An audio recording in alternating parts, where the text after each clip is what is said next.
You are now listening to the Serious Growth Podcast with your host, Leo Costa Jr. Well, welcome to Serious Growth. I'm hoping it's where the truth be told. There's so much bullshit, so much misinformation out there. It blows my mind.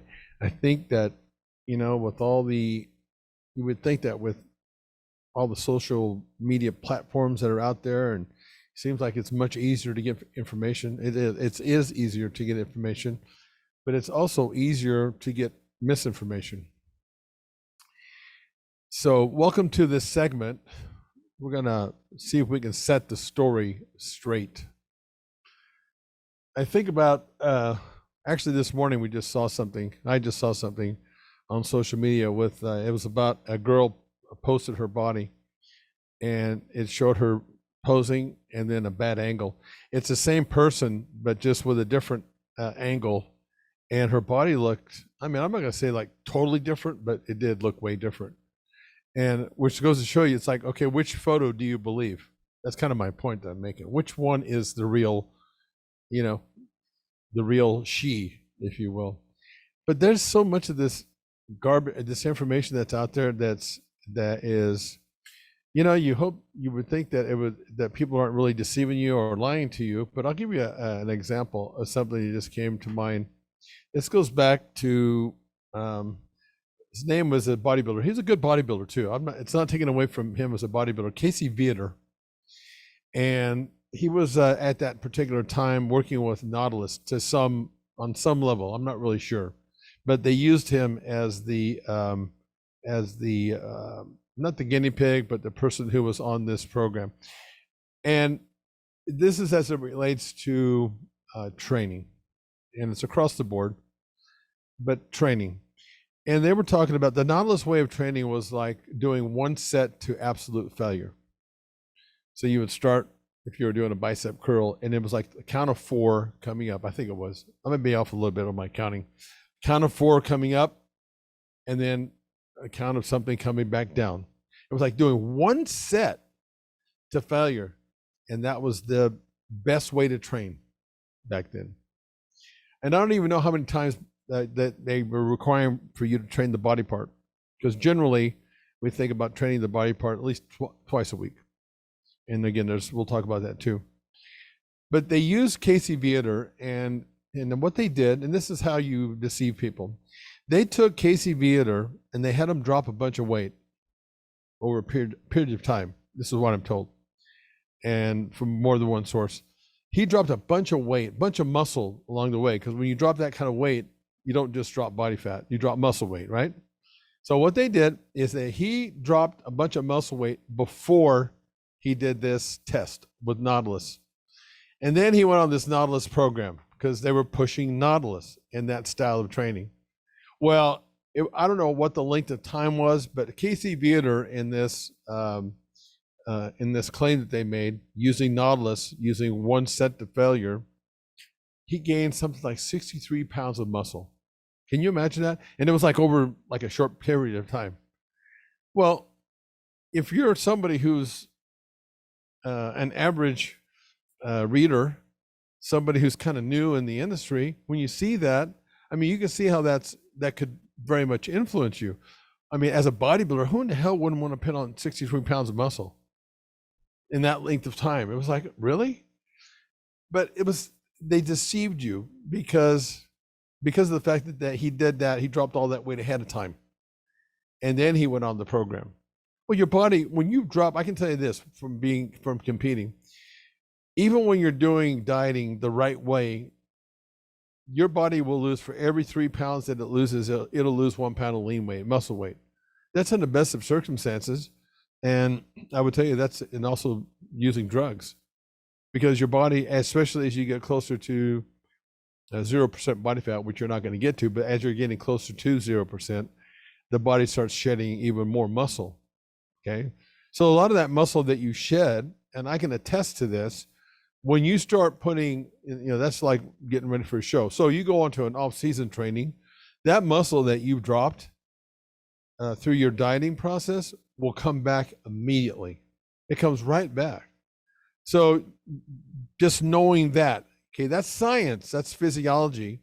Knowing that, then you know that that 63 pounds that he put on was not because of doing one set to absolute failure. You know that if you're in the industry and if you do this stuff long enough. That's why firsthand experience is such an important thing. So it almost seems like, and I hate to say it, it's so many things that, and I think it's across the board. It's not just in training, but it's almost like when you see something that where people are telling you it should be done this way, it almost seems like it's the exact opposite. So we go through a period in bodybuilding, and again, I know that things change. I know things are trendy. I know that some of this is to sell product. I get it, okay?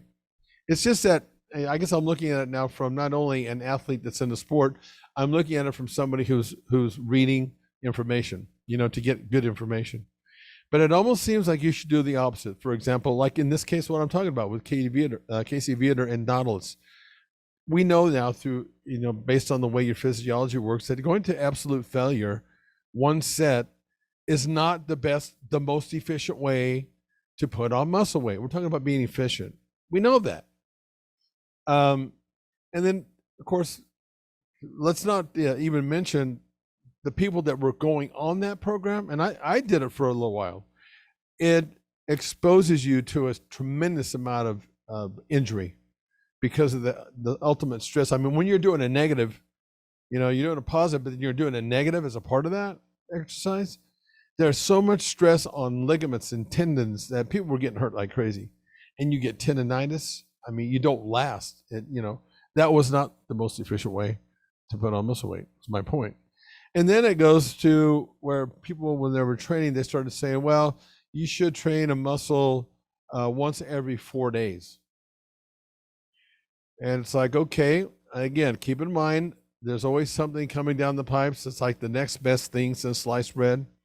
And we are so hungry in the sport to learn, what kind of secret do you know or do you have so I can put on that muscle weight? So I get it. They're preying on us to a degree, because and that's what you do in any industry. And that's how you can get people to move and control them, is by when they get to the point like, I want to put on muscle as fast as possible.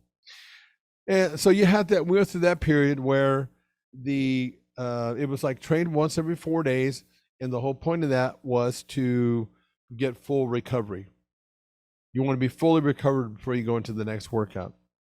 Now, I can almost understand that, waiting 4 days to train the same muscle group again, if you were overtraining your body to begin with.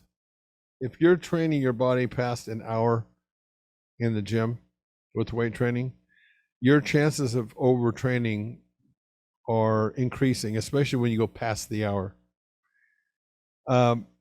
And this is where I've talked about before, where, the mark of a good program is that it stands the test of time. It's always worth repeating because it's so true. When I was over in Eastern Europe, I've talked about my Bulgarian experience. We wrote our first training course. It's called Bulgarian Burst. And, one of the things they did is they followed science. And this was what kind of my point is in some of this, is that people aren't really following science. Because if in this case, what I mean is your physiology, how it works, that if you want to put on more muscle, you want to actually train it more often. The key is not to overtrain it. And that's the reason why in our courses, especially like the second training course, well, the first in Bulgarian Burst, we actually had people training 3 times a day. And, we did that for the very reason that the Bulgarians knew that the more often that you stimulate or aggravate, they even use that word, you aggravate the muscle, the more times that you aggravate it, its response is that it has to adapt in one of 2 ways. If you do too much, you're going to get hurt. If you do more, if you stimulate the muscle in the right way, then it's going to respond to whatever training methodology that you're using. What I mean by that if you're training for strength, is a different training methodology compared to training for muscle growth. Okay, that's what I mean by that. Which leads me to, because some people will say, well, the Bulgarians were, in case some of your listeners don't know, the Bulgarians were known for Olympic lifting. They they started dominating that sport within 9 years when Russia was the king of the mountain. That's significant because Bulgaria was so small. We've talked about this in the past. They were so small. So how was it in less than 9 years, or within 9 years, they overtook the, being the number one Olympic lifters in the world? And it was because they thought outside the box. They did application first before theory. And if you think about that, application is you doing it and getting response from that. So like if you're an athlete in the gym, the best scenario for you is for you to go and do it yourself. Not theoretically speaking, because that's what a lot of people do. Theoretically, this should happen when you train this way. But that's different kind of feedback than it is you actually doing it in the gym. And that's what the Bulgarians do. Why is that important? It's because you learn about science and what is really true. In other words, science being your physiology. That's when they learn that, for example, doing 50 to 65 1-rep maxes. Now, keep in mind, you have to be very specific to your objective. Let's take a quick pause to tell you about something you are definitely going to want. Do you want a bone-crushing grip? Good, because you're gonna get one with the amazing new Trs Gripper. It's a progressive grip builder with longer handles and a special ergonomic design that's like a dozen hand grippers in one. Start off easy and work your way up to quickly build your grip strength from wet noodle to pulverizing. The package includes a video from the world-famous strength coach, Dr. Russ Horine, the man who worked with Leo Costa to help bring you big beyond belief in the Bulgarian Power Burst. Dr. Horine shows you a simple and easy to follow workout plan that takes just minutes a day right from in front of your TV set if you want. So click on the link below and let's get started building you a stronger, firmer, bone-crushing grip.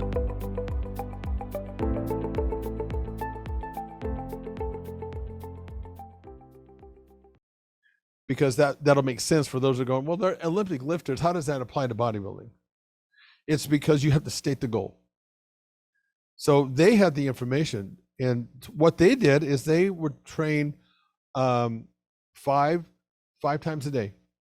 They would do 50 to 60 1-rep maxes, because you see, as an Olympic lifter, the stated goal is how much weight can you lift doing these lifts, the clean, and so that's how they train. They train for their event, and they learn that doing 50 to 65 1-rep maxes every single day, that was the key to their success.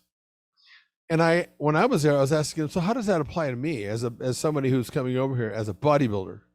Because bodybuilding wasn't popular then in that sport. The reason being is because they were in a socialist country, and they didn't have the kind of freedoms that we do back in those days. They were just coming out of communism, actually, into socialism. They still didn't have the freedoms. So if you wanted to travel, believe it or not, this is how fucking lucky we are living in our country. If you wanted to travel, Olympic lifters, getting into that sport was one of the best ways for you to be able to travel out of their country. It's unbelievable. Think about that. Some of those people got into that sport because of that reason. It gave them freedom. Okay, kind of going off there a little bit, but so they learned this stuff by going into the gym, using the gym as a laboratory, and stating the goal and saying, what do I want to do? And when I told them I wanted to put on as much muscle mass as possible, they laid out an exact plan for that to happen. And I have to tell you, if I'm being skeptical, and I am always, I was thinking, well, how can somebody who's in Olympic lifting, I learned that they were absolutely 100% right when I came back and applied it, because they were way ahead of anybody in the industry, 8 years ahead, because they weren't afraid to try stuff. And a lot of people are. Or it takes energy to try stuff because there's processes that you have to go through a certain amount of time to see if something works. And most people don't want to do that. So they did that. And they were able to say, okay, this is what you have to do to put on as much muscle mass as possible. That's what we did in Serious Growth when we developed Bulgarian burst training. We came back with that influence from exactly what they said. And we basically applied that. Volume training is where it's at to put on as much muscle as humanly possible. Not strength training, not Olympic training. You'll get as a secondary benefit when you're training for strength or an Olympic lifter, the secondary benefit is to put on muscle, but it's not the primary benefit you get. So you always have to keep in mind what the stated goal, and you have to understand that your physiology is very specific to that stated goal. And they learned that to put on muscle was to do volume. They talked about volume being around 6 reps, not usually any lower than that, and then to do a certain amount of sets. But they also talked about, and this is where what we did with our training courses is, as we were writing new training courses, we started applying what the Bulgarians were saying is that, see, what they did is they aggravated the muscle, that muscle for Olympic lifting, 5 to 6 times a day in their training, working out 3 times a day or 5 times a day, doing 50 to 65 one rep maxes. You see what I'm saying? They were stimulating that muscle ongoing more than anybody else was doing in the industry. And that's one of the reasons why they became the #1 Olympic lifting team in the world.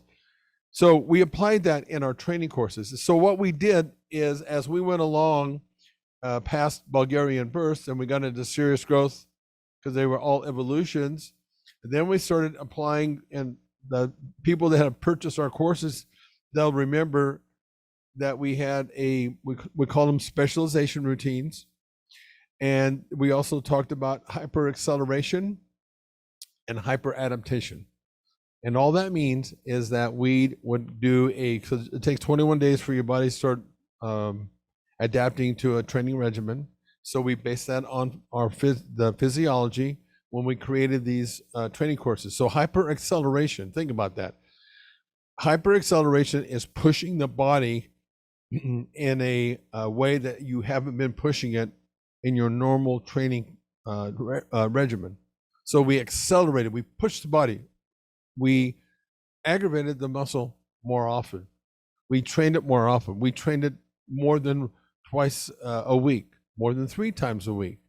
We're accelerating, pushing it without overtraining it, you see? So you got to make sure that when you're accelerating the body, that you're cutting your length of time in the gym. If you train 30 to 45 minutes, even 25 to 45 minutes, it's almost impossible for you to overtrain the body. That allows you to push your body to accelerate that, okay? Because if you go too soon or too much too soon, you overtrain it, you get hurt. So we did that for 3 weeks. Aggravate it, stimulate it more often. And then we would cut that training volume back to normal. When you push the body like that, when you cut, and this is where a lot of people don't understand this, when you cut that, when you stop training with all that volume, where you've accelerated the physiology, you're still going to get. Then we had what was called hyper adaptation. Now, from what we did accelerating the physiology, see, we're following science. This is kind of what the point is of this.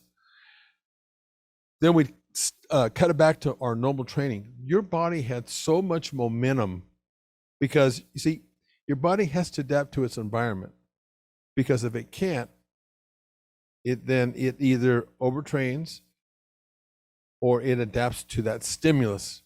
If you do it right, it's adapting. So you build up this momentum, and when you cut it like that, your body doesn't recognize that, not right off the bat. So you would think, and this is what I mean, what you think sometimes is actually the opposite. You would think that by cutting back on your training like that, that there's no way that your body could continue to make progress, could continue, in this case, to put on muscle. and yet it does. And we learn that even when we're putting people on diets. See, you can apply the same application. You can accelerate somebody in their diet and do hyper adaptation the same way. How you accelerate somebody in their diet would be to cut their calories for 3 weeks. And you push your body, you train a little more, you're creating more energy output, cut the calories. And then when you do and then when you add the calories back in after about 3 weeks, again, you would think, oh my God, I'm gonna start gaining weight. It doesn't happen that way. It doesn't happen that way for about another 3 weeks. So it's the same thing applies not only in training, but in this case, it applies to nutrition. But again, I just want to get back to the whole point of doing this as we're wrapping up is that sometimes things are the opposite of what you think they should be. You wouldn't think that you should train more often a day. You wouldn't think that, pushing a body, training a muscle group every single day for 3 weeks would be of benefit. And I would say that on one part of that, it wouldn't if you didn't know how to implement the right kind of training methodology. Okay, so I just wanted to, set the story straight for some of you out there. If there's any questions that you might have, I'd like for you to reach out to me, and then let us start setting the story straight together. Until next time, get serious, growth. All right, let's take a quick break so I can tell you about our product.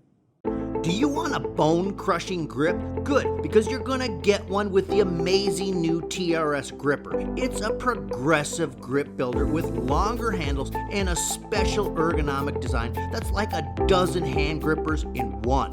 Start off easy and work your way up to quickly build your grip strength from wet noodle to pulverizing. The package includes a video from the world-famous strength coach, Dr. Russ Horine, the man who worked with Leo Costa to help bring you big beyond belief in the Bulgarian power burst. Dr. Horine shows you a simple and easy to follow workout plan that takes just minutes a day right from in front of your TV set if you want. So click on the link below and let's get started building you a stronger, firmer, bone-crushing grip. Thanks for listening to the Serious Growth Podcast. For more episodes like the one you just listened to, subscribe to us on your mobile podcast app and leave us a review. If you'd like to reach out, you can find us online at seriousgrowth.com. Until next time, train smart and train hard.